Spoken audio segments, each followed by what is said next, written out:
अध्याय 35।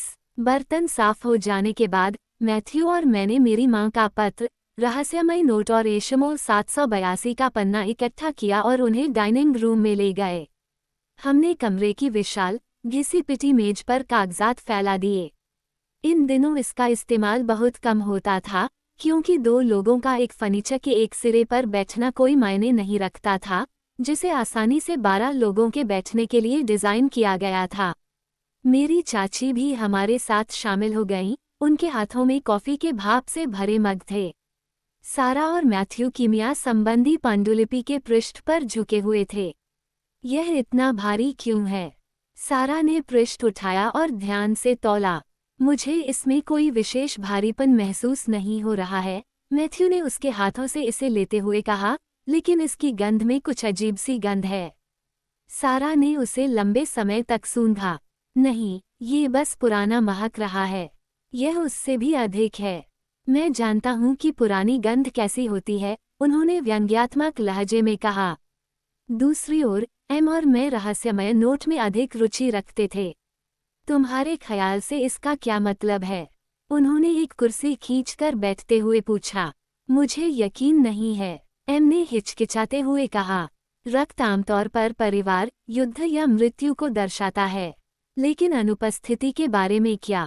क्या इसका मतलब यह है कि यह पृष्ठ अनुपस्थित है? क्या ये किताब आपके माता पिता को चेतावनी देती है कि जब आप बड़े होंगे तो वे आपके साथ नहीं होंगे? आखिरी पंक्ति देखिए। क्या मेरे माता पिता ने अफ्रीका में कुछ खोजा था, या फिर आप ही चुड़ैलों की खोज थे? एम ने धीरे से सुझाव दिया।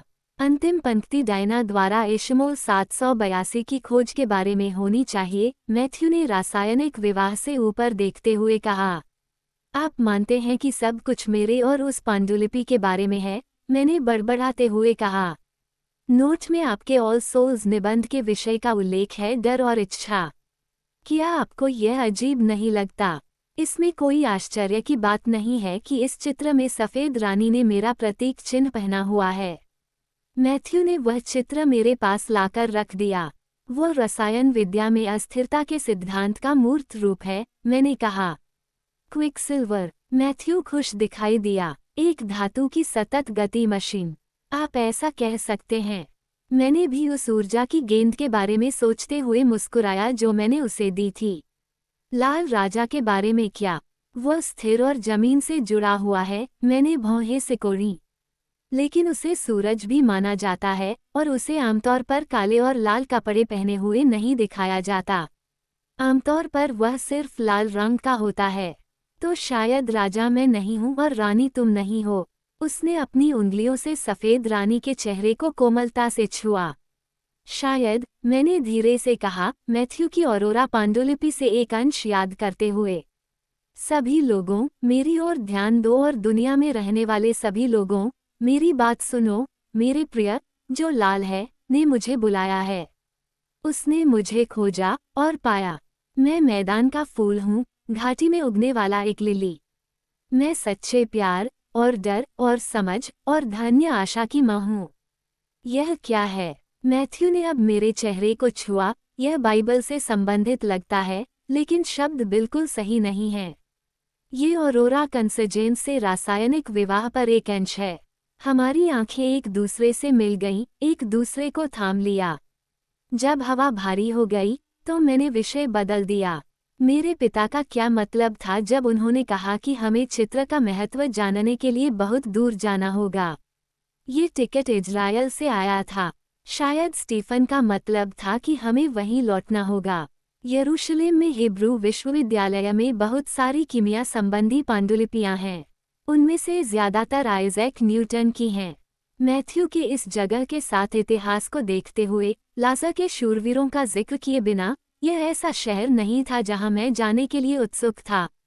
साराह ने कहा, आपके पिता के लिए इजराइल को दूर की यात्रा नहीं माना जाता था। एम टेबल के चारों ओर घूमी और उसके साथ आ गई। क्या योग्यता थी? मैथ्यू ने मेरी माँ का पत्र उठाया और आगे के सुराग के लिए अंतिम पृष्ठ को स्कैन किया। ऑस्ट्रेलियाई कैटबैक, व्योमिंग, माली, ये टाइम वॉक के लिए उनकी पसंदीदा जगहें थीं। ये शब्द मुझे उसी तीव्रता से चुभ गया, जैसा कि कुछ दिन पहले मंत्रमुग्ध शब्द ने किया था। मुझे पता था कि कुछ चुड़ैलें भूत, वर्तमान और भविष्य के बीच घूम सकती हैं, लेकिन मैंने कभी ये पूछने के बारे में नहीं सोचा था कि क्या मेरे अपने परिवार में किसी के पास ये क्षमता है। ये लगभग जादू टोने की तरह ही दुर्लभ था। स्टीफन प्रॉक्टर समय में यात्रा कर सकते हैं। मैथ्यू की आवाज़ में जानबूझकर समानता आ गई, जैसा कि जादू का उल्लेख होने पर अक्सर होता था। सारा ने सिर हिलाया। हाँ, स्टीफन साल में कम से कम एक बार अतीत या भविष्य में जाता था, आमतौर पर दिसंबर में वार्षिक मानवविज्ञानी सम्मेलन के बाद। रेबेका के पत्र के पीछे कुछ लिखा है। एम ने पृष्ठ के नीचे देखने के लिए अपनी गर्दन झुकाई। मैथ्यू ने जल्दी से इसे पलट दिया। मैंने आपको बाहर निकालने के लिए पेज गिरा दिया था, इससे पहले कि जादू का पानी टूट जाए। मैंने इसे नहीं देखा। यह आपकी माँ की लिखावट नहीं है, उसने इसे मेरी ओर बढ़ाते हुए कहा। पेंसिल से लिखे नोट पर लिखी गई लिखावट में लंबे लूप और नुकीली चोटियां थीं। याद रखना, डायना, सबसे सुंदर अनुभव जो हम प्राप्त कर सकते हैं वह है रहस्यमय अनुभव। ये वह मौलिक भावना है जो सच्ची कला और सच्चे विज्ञान के उद्गम स्थल पर खड़ी है। जो कोई भी इसे नहीं जानता और अब आश्चर्य नहीं कर सकता, अब विस्मय नहीं कर सकता, वह मृत के समान है और उसकी आंखें धुंधली हैं। मैंने वह हाथ पहले कहीं देखा था। अपनी याददाश्त के कोने में मैंने छवियों के माध्यम से इसके स्रोत का पता लगाने की कोशिश की, लेकिन सफलता नहीं मिली। माँ के नोले के पीछे एल्बर्ट आइंस्टीन का उद्धरण कौन लिख सकता था? सारा और एम ने पूछा, पृष्ठ को उनकी ओर झुकाते हुए और फिर से उसकी परिचितता से आश्चर्यचकित हुए। यह आपके पिता जैसा दिखता है। उन्होंने सुलेख की शिक्षा ली थी। रेबेका ने इस पर उनका मजाक उड़ाया।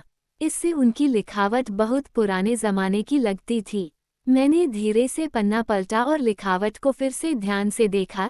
यह 19वीं सदी की शैली में दिख रहा था, विक्टोरिया के शासनकाल के दौरान बोडेलियन में कैटलॉग संकलित करने के लिए नियुक्त क्लर्कों की लिखावट की तरह।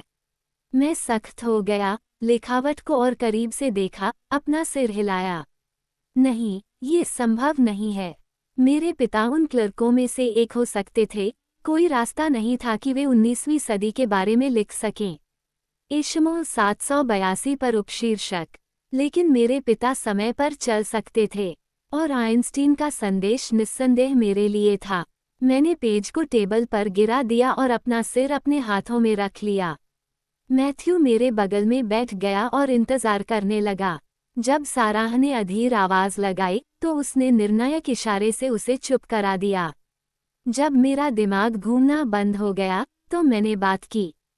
पांडुलिपि के पहले पृष्ठ पर 2 शिलालेख थे। एक स्याही से लिखा गया था, जिसे एलियास एशमोल ने लिखा था, एंथ्रोपोलॉजिया या मनुष्य का संक्षिप्त विवरण युक्त ग्रंथ।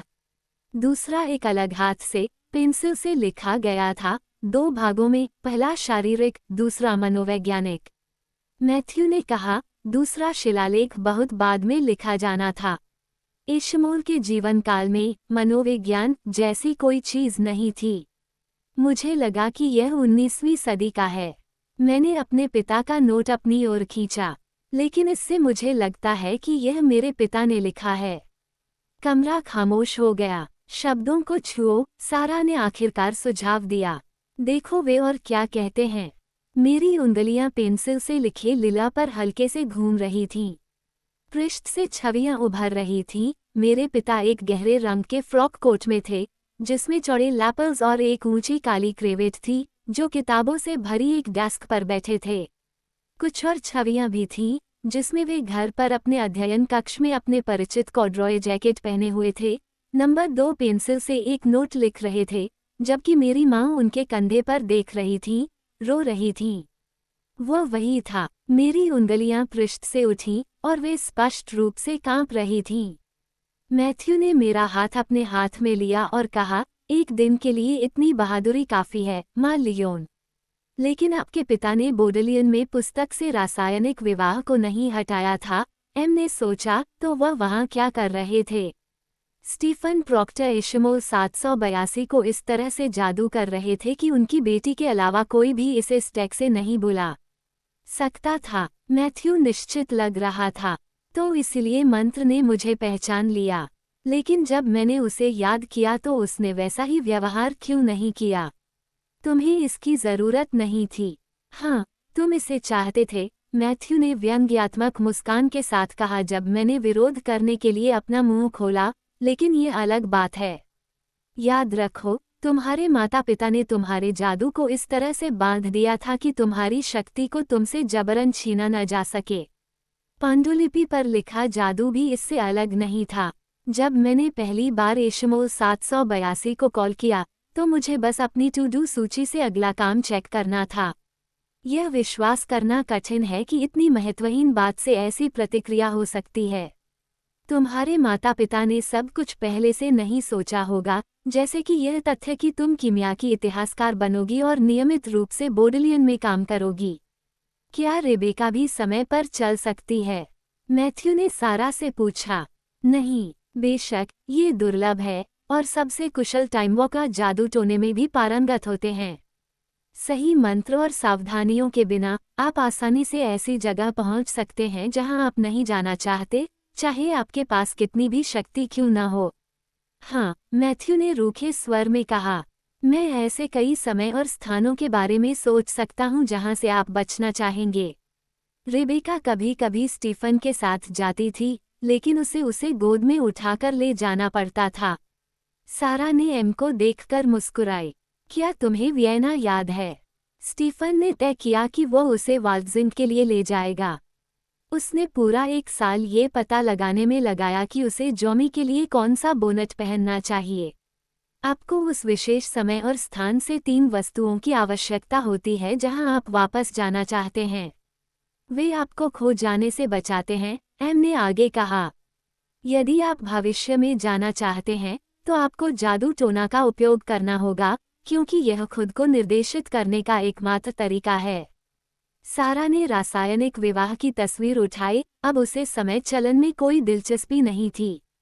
यूनिकॉर्न किस लिए है? यूनिकॉर्न को भूल जाओ, सारा, मैंने अधीरता से कहा। पिताजी नहीं चाहते थे कि मैं अतीत में वापस जाऊं और पांडुलिपि प्राप्त करूं। उन्होंने क्या सोचा था कि मैं समय पर चलूंगी और इसे मोहित होने से पहले ही छीन लूंगी? क्या होगा अगर मैं गलती से मैथ्यू से टकरा गई? निश्चित रूप से यह समय स्थान सातत्य को गड़बड़ कर देगा। ओह, सापेक्षता, सारा की आवाज खारिज करने वाली थी, एक स्पष्टीकरण के रूप में जो केवल इतनी दूर तक जाता है। एम ने कहा, स्टीफन हमेशा कहते थे कि टाइम वॉकिंग ट्रेन बदलने जैसा है। आप एक ट्रेन से उतरते हैं, फिर स्टेशन पर तब तक इंतजार करते हैं जब तक कि दूसरी ट्रेन में आपके लिए जगह न मिल जाए। जब आप टाइम वॉक करते हैं तो आप वर्तमान से दूर चले जाते हैं और तब तक समय से बाहर रहते हैं जब तक कि आपके लिए किसी और समय पर जगह न मिल जाए। मैथ्यू ने कहा, ये वैम्पायर द्वारा जीवन बदलने के तरीके के समान है। हम एक जीवन को त्याग देते हैं, एक मृत्यु, एक लापता होना, निवास का परिवर्तन और दूसरे की तलाश करते हैं। आप ये देखकर आश्चर्यचकित होंगे कि लोग कितनी आसानी से अपने घरों, नौकरियों और परिवारों से दूर चले जाते हैं। निश्चित रूप से किसी ने ये नोटिस किया होगा कि जिस जॉन स्मिथ को वे पिछले सप्ताह जानते थे, वह अब वैसा नहीं दिखता। मैंने विरोध किया। मैथ्यू ने स्वीकार किया, ये और भी आश्चर्यजनक है। जब तक आप सावधानी से चुनते हैं, कोई भी एक शब्द नहीं कहता। पवित्र भूमि में कुछ साल, जानलेवा बीमारी, विरासत खोने की संभावना, ये सभी जीवों और मनुष्यों को आंखें मूंद लेने के लिए बेहतरीन बहाने प्रदान करते हैं। खैर, ये संभव है या नहीं, मैं लाइम वॉक नहीं कर सकता। ये डीएनए रिपोर्ट में नहीं था। बेशक तुम लाइम वॉक कर सकते हो, तुम बचपन से ही ऐसा करते आ रहे हो। साराह ने मैथ्यू के वैज्ञानिक निष्कर्षों को खारिज करते हुए आत्मसंतुष्ट स्वर में कहा। पहली बार जब तुम 3 साल के थे, तुम्हारे माता पिता डर के मारे कांप उठे थे, पुलिस को बुला लिया गया था। ये काफी भयावह दृश्य था। 4 घंटे बाद उन्होंने तुम्हें रसोई की ऊंची कुर्सी पर बैठे हुए जन्मदिन का केक खाते हुए पाया। तुम्हें भूख लगी होगी और तुम अपनी जन्मदिन की पार्टी में वापस चले गए होंगे।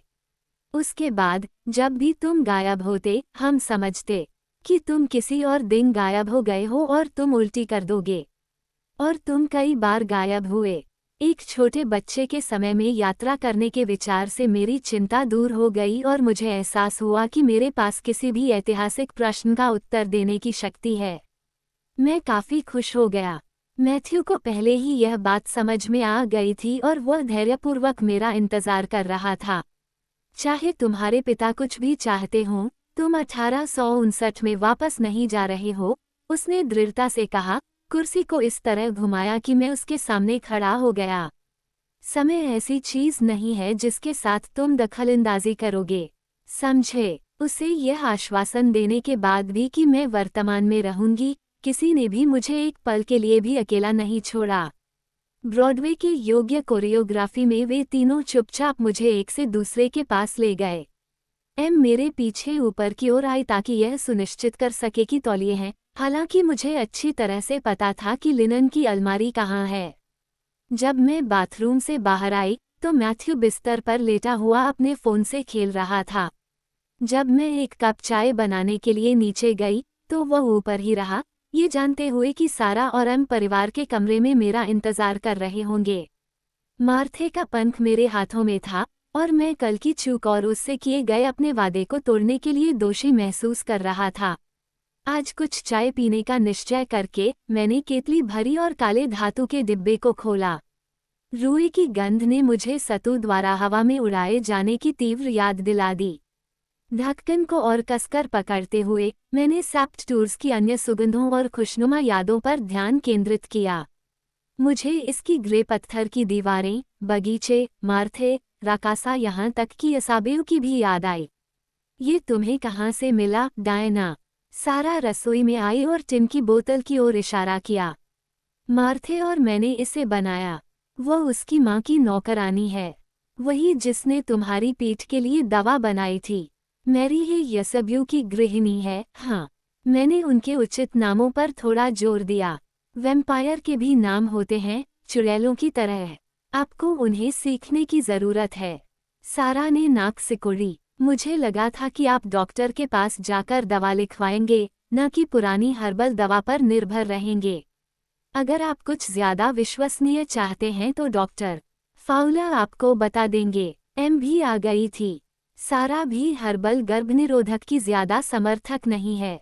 मैंने अपने भ्रम को छुपाते हुए मग में एक चाय की थैली डाल दी, अपने दिमाग को खाली रखा और अपना चेहरा छिपा लिया। ये ठीक है, डॉक्टर फाउला को देखने की कोई जरूरत नहीं है। सच है, अगर आप किसी पिशाच के साथ सो रहे हैं तो नहीं, वे प्रजनन नहीं कर सकते, न ही गर्भनिरोधक किसी भी तरह से उन्हें रोक सकते हैं। आपको बस अपने नेकिस पर दांतों का ध्यान रखना है। मुझे पता है, सारा, लेकिन मैंने ऐसा नहीं किया। मार्थे ने मुझे इतनी सावधानी से चाय बनाना क्यों सिखाया जो बिल्कुल भी जरूरी नहीं था। मैथ्यू ने साफ कह दिया था कि वह वार्मब्लड की तरह बच्चों का पिता नहीं बन सकता। मार्थे से किए अपने वादे के बावजूद मैंने आधा डूबा हुआ कप सिंक में फेंक दिया और बैग को कूड़ेदान में फेंक दिया। टिन अलमारी में सबसे ऊपर की शेल्फ पर रख दिया, जहां से वह सुरक्षित रूप से नजर से दूर रहेगा। देर दोपहर तक नोट, पत्र और तस्वीर के बारे में कई बातचीत के बावजूद हम एशमोल 782 के रहस्य और मेरे पिता के इससे जुड़े होने को समझने के करीब नहीं थे। मेरी चाची ने रात का खाना बनाना शुरू कर दिया, जिसका मतलब था कि एम ने चिकन भूना जबकि सारा ने एक गिलास बोरबॉन पी और तैयार की जा रही सब्जियों की मात्रा की आलोचना की। मैथ्यू रसोई द्वीप के चारों ओर घूमता रहा, असामान्य रूप से बेचैन। चलो, उसने मेरा हाथ पकड़ते हुए कहा, तुम्हें कुछ व्यायाम की जरूरत है। उसे ताज़ी हवा की जरूरत थी, लेकिन बाहर जाने की संभावना आकर्षक थी। मदरूम की अलमारी में तलाशी लेने पर मेरे दौड़ने के जूतों की एक पुरानी जोड़ी मिली। वे खराब हो चुके थे, लेकिन सारा के जूतों से ज्यादा फिट थे। हम पहले सेब के पेड़ों तक पहुंचे, इससे पहले कि मैथ्यू ने मुझे घुमाया और अपने शरीर और एक पुराने टेढ़े तने के बीच मुझे दबा दिया। शाखाओं की कम छतरी ने हमें घर की नज़र से बचा लिया। मेरे फंस जाने के बावजूद कोई भी जादुई हवा का झोंका नहीं आया। हालांकि कई अन्य भावनाएं भी थीं। हे प्रभु, वो घर बहुत भीड़ भरा है, मैथ्यू ने कहा, और कुछ देर रुककर अपने शब्द बोले, फिर अपने होंठ मेरे होंठों पर रख दिए। ऑक्सफोर्ड से लौटने के बाद से हमारे पास अकेले रहने का बहुत कम समय था। ऐसा लगता है कि यह एक जीवन काल पहले की बात है, लेकिन ये केवल कुछ दिन ही थे। उसका एक हाथ मेरी जीन्स की कमरबंद में घुस गया, उसकी उंगलियां मेरे नंगे शरीर पर ठंडी पड़ रही थीं। मैं खुशी से कांप उठी और उसने मुझे अपने करीब खींचा, उसका दूसरा हाथ मेरे स्तन के गोल वक्रों को ढूंढ रहा था। हमने अपने शरीर की लंबाई को एक दूसरे के खिलाफ दबाया, लेकिन वह जुड़ने के नए तरीके खोजता रहा। अंत में केवल एक ही संभावना बची थी। एक पल के लिए ऐसा लगा कि मैथ्यू पुराने ढंग से, शारीरिक जरूरतों की तीव्र इच्छा में, बाहर खड़े होकर कोर्ट मैरिज को पूरा करना चाहता था। हालांकि उसका नियंत्रण वापस आ गया और वह पीछे हट गया। ऐसे नहीं, उसने काली आंखें करते हुए कहा। मुझे परवाह नहीं है। मैंने उसे अपने पास खींच लिया। हाँ, मैथ्यू ने वैम्पायर की तरह सांस ली और हवा का एक नर्म, कर्कश निष्कासन हुआ। जब हम पहली बार प्यार करेंगे तो मैं तुम्हें अपने पास रखना चाहूंगा, दूसरे लोगों से घिरा हुआ नहीं। और मैं तुम्हें उन कुछ छीने हुए पलों से ज्यादा समय के लिए चाहूंगा जो हम अभी पा सकते हैं, मेरा विश्वास करो। मैं भी तुम्हें चाहता हूँ, मैंने कहा, और मैं अपने धैर्य के लिए नहीं जाना जाता हूँ। उसके होठों पर मुस्कुराहट आ गई और उसने सहमति जताते हुए एक हल्की सी आवाज निकाली। मैथ्यू के अंगूठे ने मेरे गले के छेद को सहलाया और मेरा खून उछल पड़ा। उसने अपने होंठ वहीं रखे जहां उसका अंगूठा था और उन्हें सतह के नीचे स्पंदित होने वाली जीवन शक्ति के बाहरी संकेत के विरुद्ध धीरे से दबाया। उसने मेरी गर्दन के किनारे से मेरे कान की ओर एक नस को छुआ। मुझे ये जानने में मजा आ रहा है कि आपको कहाँ छुआ जाना पसंद है। जैसे यहाँ, मैथ्यू ने मेरे कान के पीछे चूमा। और यहाँ, उसके होंठ मेरी पलकों पर चले गए और मैंने खुशी की एक हल्की आवाज निकाली। और यहाँ, उसने अपना अंगूठा मेरे निचले होंठ पर फिराया। मैथ्यू, मैंने फुसफुसाते हुए कहा, मेरी आंखें विनती कर रही थीं। क्या मोनकोएर? वह मंत्रमुग्धा होकर देख रहा था, क्योंकि उसके स्पर्श से ताज़ा खून सतह पर आ गया था। मैंने कोई जवाब नहीं दिया, लेकिन उसे अपनी ओर खींच लिया, ठंड, बढ़ते अंधेरे और मेरी पीठ के नीचे खुरदरी छाल की परवाह किए बिना।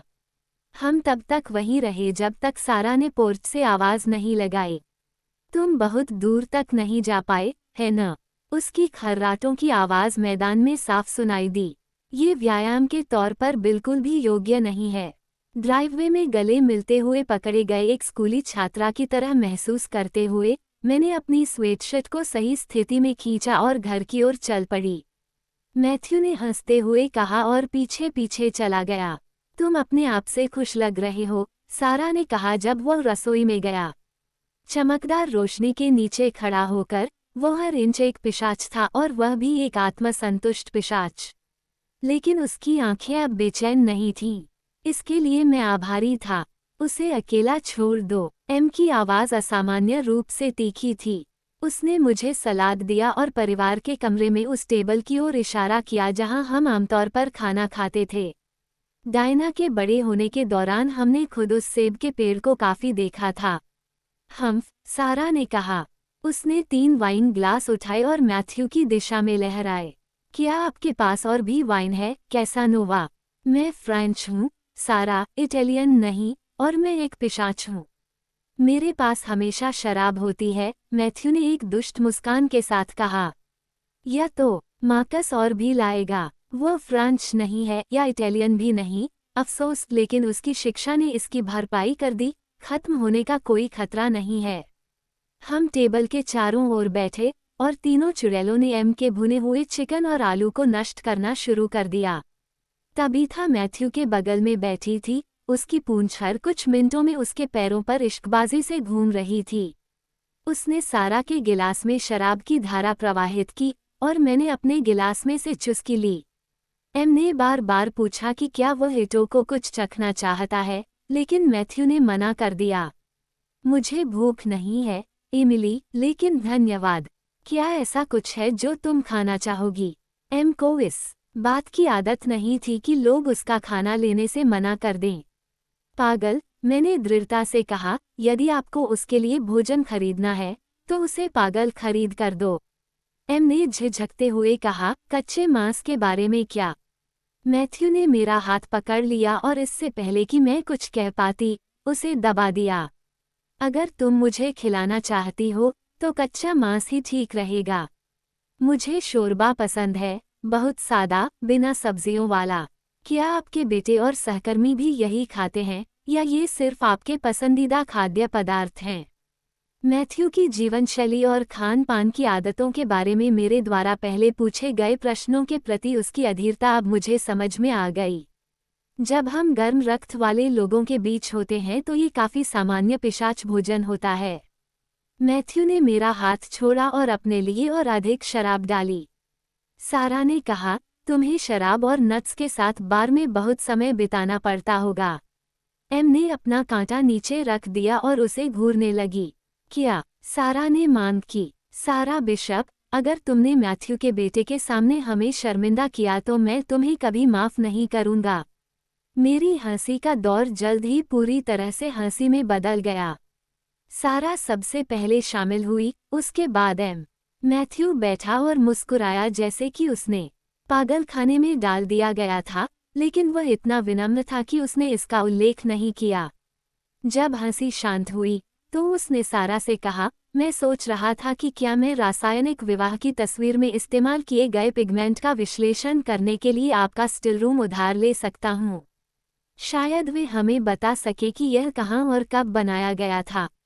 आप उस तस्वीर से कुछ भी नहीं हटाएंगे। मेरे अंदर का इतिहासकार यह सोचकर डर गया। मैथ्यू ने नरमी से कहा, इससे कोई नुकसान नहीं होगा। मैं सबूतों के छोटे छोटे टुकड़ों का विश्लेषण करना जानता हूँ। नहीं, हमें इसे तब तक अकेला छोड़ देना चाहिए जब तक हम यह नहीं जान लेते कि हम किससे निपट रहे हैं। इतना सख्त मत बनो, डायना। इसके अलावा, ये थोड़ा देर हो चुकी है, जबकि तुमने ही किताब वापस भेजी थी। सारा खड़ी हो गई, उसकी आंखें चमक उठीं। चलो देखते हैं कि कुकबुक मदद कर सकती है या नहीं। अच्छा, एम ने धीमे स्वर में कहा। अब तुम परिवार का एक सदस्य हो, मैथ्यू। सारा स्टिल रूम में गायब हो गई और एक चमड़े की जिल्द वाली किताब लेकर लौटी जो परिवार की बाइबल के आकार की थी। इसके कवर में बिशपों की सारी शिक्षा और धर्म ग्रंथ थे, जो लगभग 400 सालों तक चुड़ैल से चुड़ैल तक हस्तांतरित होते रहे। पुस्तक में पहला नाम रेबेका था, जिसके साथ एक गोल हाथ में 1617 की तारीख लिखी थी। अन्य नाम पहले पृष्ठ पर 2 कॉलम में फैले हुए थे, प्रत्येक पर थोड़ी अलग स्याही से अलग तारीख लिखी हुई थी। नाम शीट के पीछे भी जारी रहे, जिसमें सुजाना, एलिजाबेथ, मार्गरेट, रेबेका और सारा सबसे ज्यादा थे। मेरी चाची ने कभी किसी को ये किताब नहीं दिखाई, यहाँ तक कि अन्य चुड़ैलों को भी नहीं। उसकी कुकबुक देखने के लिए आपको परिवार का सदस्य होना चाहिए। यह क्या है, सारा? मैथ्यू के नथुने पुराने कागज, जड़ी बूटियों और धुएं की गंध से भर गए, जो सारा द्वारा ढक्कन खोलने पर निकल रहे थे। बिशप ग्रिमोर, उसने पहले नाम की ओर इशारा किया। ये पहले रेबेका डेविस का था, जो ब्रिजेट बिशप की दादी थी, फिर उसकी माँ रेबेका प्लाफर का। ब्रिजेट ने ये किताब अपनी पहली बेटी को दी, जो 1650 के आसपास इंग्लैंड में विवाहेतर संबंधों से पैदा हुई थी। उस समय ब्रिजेट अभी भी किशोरावस्था में थी और उसने अपनी बेटी का नाम अपनी माँ और दादी के नाम पर रखा।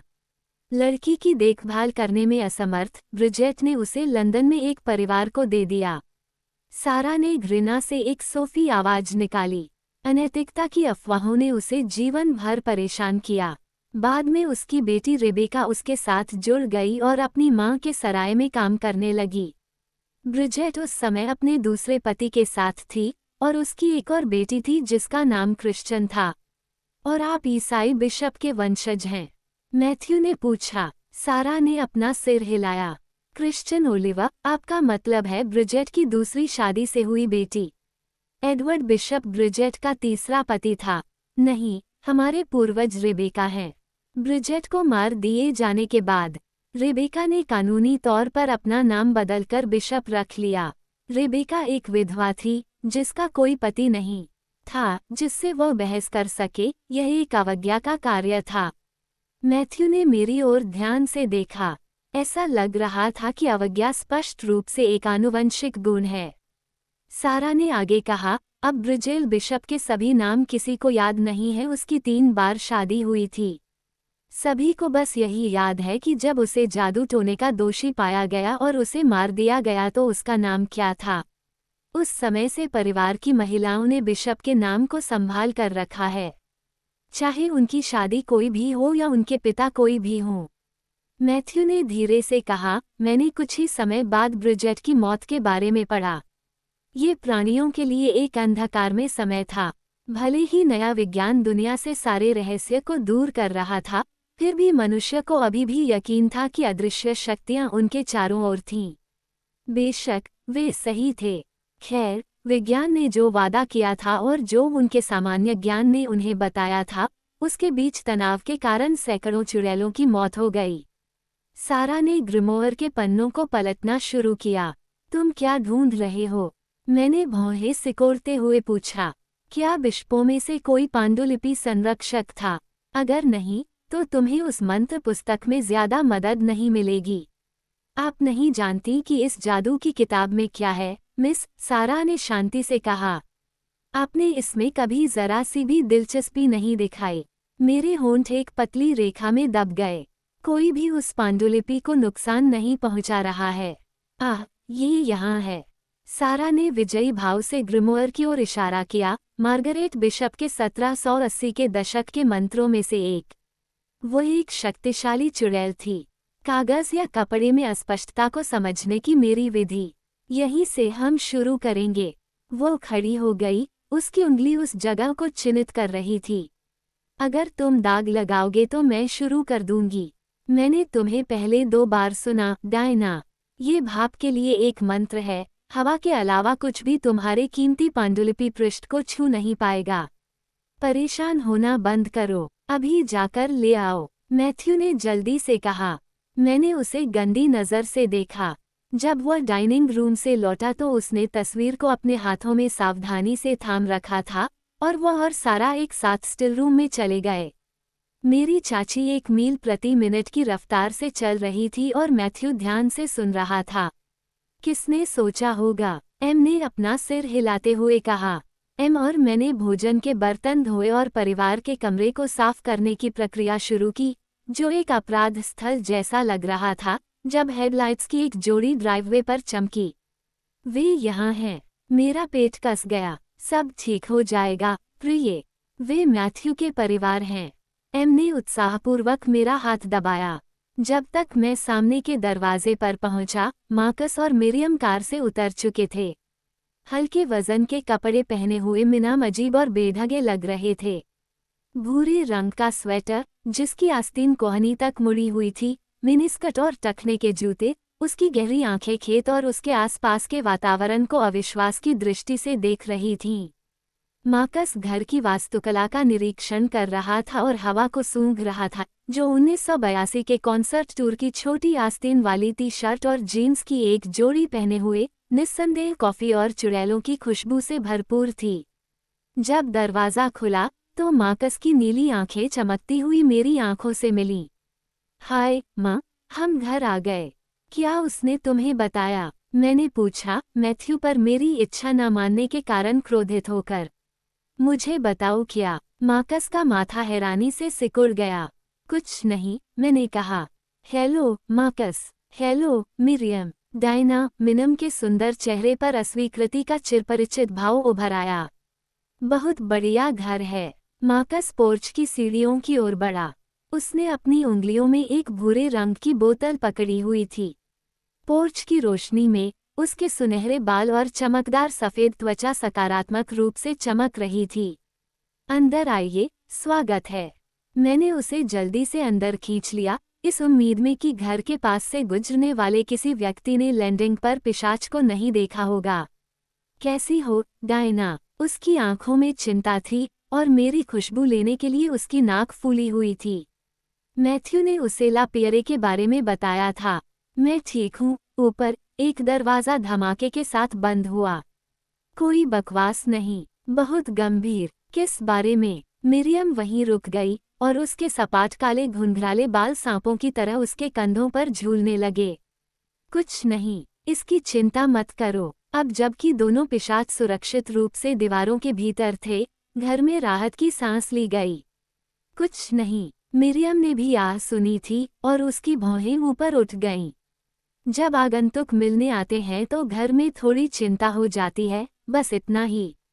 मिरियम ने सीढ़ियों की तरफ देखा और सूंघते हुए पूछा, घर में कितने लोग रहते हैं? यह एक सरल प्रश्न था, जिसका कोई सरल उत्तर नहीं था। अनिश्चित, मैंने सीढ़ियों की ओर डफल बैग खींचते हुए कहा, तुम्हारे पास यहाँ क्या है? यह मिरियम का बैग है। मुझे दे दो। मार्कस ने अपनी तर्जनी से उसे आसानी से पकड़ लिया। हम ऊपर गए ताकि मैं उन्हें उनके कमरे दिखा सकूं। एम ने मैथ्यू से सीधे पूछा था कि क्या वे दोनों एक ही बिस्तर पर सोएंगे। पहले तो वह सवाल की अनुचितता पर चौंक गया था, और फिर वह जोर से हंसा और उसे आश्वासन दिया कि अगर वे अलग नहीं हुए तो सुबह तक एक पिशाच मर जाएगा। पूरे दिन में समय समय पर वह अपनी सांसों में हंसता था। मार्कस और मिरियम, क्या विचार है? मार्कस उस गेस्ट बेडरूम में रह रहा था जो पहले एम का हुआ करता था, और हमने मिरियम को मेरे पुराने अटारी वाले कमरे में रखा था। उनके बिस्तरों पर ढेर सारे मुलायम तौलिए रखे हुए थे, और मैंने उनमें से हर एक को दिखाया कि बाथरूम कहाँ है। पिशाच मेहमानों को बसाने के लिए ज्यादा कुछ नहीं था। आप उन्हें खाना या लेटने की जगह या जीवों के आराम के लिए कुछ भी नहीं दे सकते थे। सौभाग्य से वहाँ कोई भूत प्रेत या गिरता हुआ प्लास्टर नहीं था जो ये संकेत दे कि घर उनकी उपस्थिति से नाखुश था। मैथ्यू को निश्चित रूप से पता था कि उसका बेटा और मिरियम आ चुके हैं, लेकिन स्टिल रूम इतना सुनसान था कि सारा बेखबर रह गई। जब दोनों पिशाचों को रखवाली के कमरे से बाहर निकाला गया तो एलिजाबेथ ने दरवाजे के पीछे से झांका। उसकी आंखें एक ओव की तरह चौड़ी हो गईं। जाओ दादी को ढूंढो। मैंने मार्कस और मिरियम की ओर रुख किया। माफ करना, हमारे यहाँ भूत हैं। मार्कस ने अपनी हंसी को खांसी से ढक लिया। क्या आपके सभी पूर्वज आपके साथ रहते हैं? अपने माता पिता के बारे में सोचते हुए मैंने अपना सिर हिलाया। बहुत बुरा हुआ, वो बुदबुदाया। एम फैमिली रूम में इंतजार कर रही थी। उसकी मुस्कान बड़ी और सच्ची थी। आप मार्कस होंगे? उसने खड़े होकर हाथ आगे बढ़ाते हुए कहा। मैं एमिली माथेर हूँ। एम, ये मैथ्यू की सहकर्मी मिरियम शेपर्ड है। मिरियम आगे बढ़ी। हालांकि वह और एम दोनों ही हड्डियां अच्छी थीं, लेकिन मिरियम उनकी तुलना में एक चीनी गुड़िया की तरह दिख रही थी। स्वागत है मिरियम, एम ने मुस्कुराते हुए नीचे देखते हुए कहा। क्या तुम दोनों में से किसी को कुछ पीने की जरूरत है? मैथ्यू ने शराब खोली। वह पूरी तरह से स्वाभाविक थी, जैसे कि पिशाच हमेशा आते जाते रहते हों। मार्कस और मिनम दोनों ने अपना सिर हिलाया। मैथ्यू कहाँ है? मिरियम ने अपनी प्राथमिकताएं स्पष्ट करते हुए पूछा। उसकी गहरी इंद्रियां उसके नए परिवेश के विवरण को आत्मसात कर रही थीं। मैं उसे सुन सकती हूँ। हमने दोनों पिशाचों को उस पुराने लकड़ी के दरवाजे की ओर ले गए जो सारा के निजी अभयारण्य को बंद करता था। मार्कस और मिरियम बिशप के घर की सभी खुशबू को महसूस करते रहे, जबकि हम भोजन, कपड़े, चुड़ैलों, कॉफी और बिल्ली को लेकर आगे बढ़ रहे थे। तबीथा चिमनी के पास की छाया से चीखती हुई बाहर आई और सीधे मिरियम पर निशाना साधा, मानो वे दोनों जानलेवा दुश्मन हों। मिरियम ने फुफकार मारी और तबीथा बीच में ही जम गई। दोनों ने एक दूसरे का मूल्यांकन किया, शिकारी से शिकारी तक।